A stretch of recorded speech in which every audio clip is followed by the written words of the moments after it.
Hello guys, welcome to your 23rd Java tutorial in which we will be going over more 2D graphics in Java. So it should be a really fun tutorial and I'm looking forward to it. So as you can see, I've added 4 new import statements, so you guys should probably go ahead and copy these down.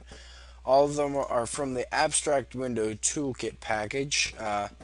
And it's the color class, the ellipse 2D class, line 2D class, point 2D class, and we will be using them in this tutorial.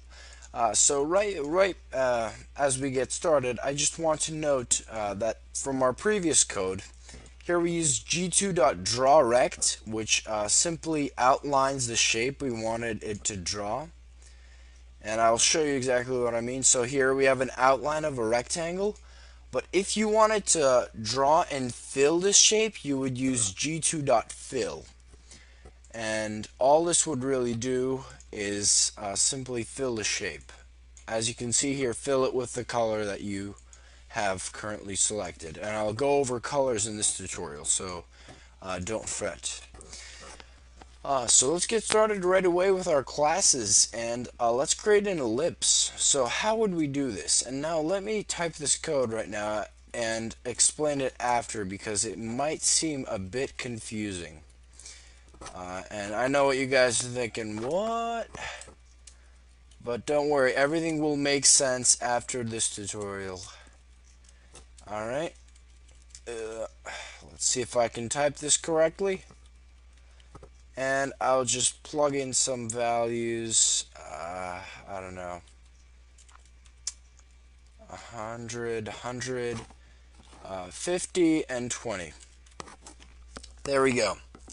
So, what exactly did we do here? Well, guys, Ellipse 2D is a class, but there is something called an inner class, which is pretty much the thing we accessed through this dot operator here, the double. Well, double is an inner class of Ellipse 2D, and it pretty much defines Ellipse 1. It defines object graphically, and it's how we store these points. So ellipse2d.double defines the graphic shape of ellipse 1, which is what we're creating currently. And once again, it's related to the storage of these coordinates that we gave to it, and the coordinates are actually x and y coordinates of the center. Here's the width of the ellipse and the height of the ellipse. So now that we've actually done that, let's g2.fill this up, fill this ellipse, and run this program. Bam! We will get an ellipse that's just chilling right next to our rectangle. Alright, now let's continue on with a line, and you might have guessed this, but the way we declare a line is almost the same way through the dot double inner class.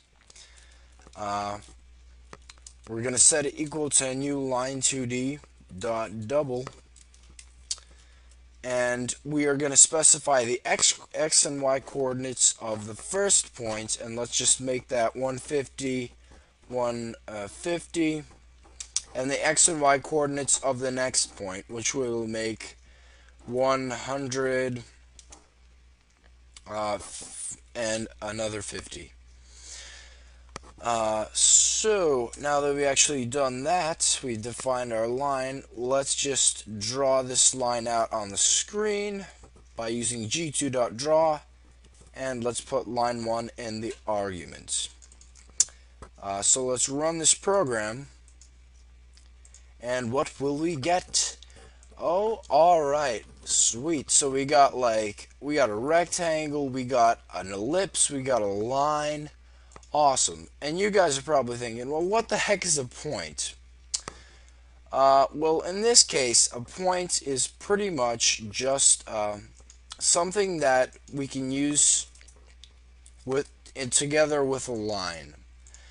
So a point is just a defined location, and we create a point once again by using point2d.double we'll just name it P1 and set it equal to a new point 2D dot double. X and Y coordinates are simply defined here, so let's just define 200, 200 point. Yeah. So it's 200 on the X, 200 on the Y. And let's create another point just before I go on with my explanation.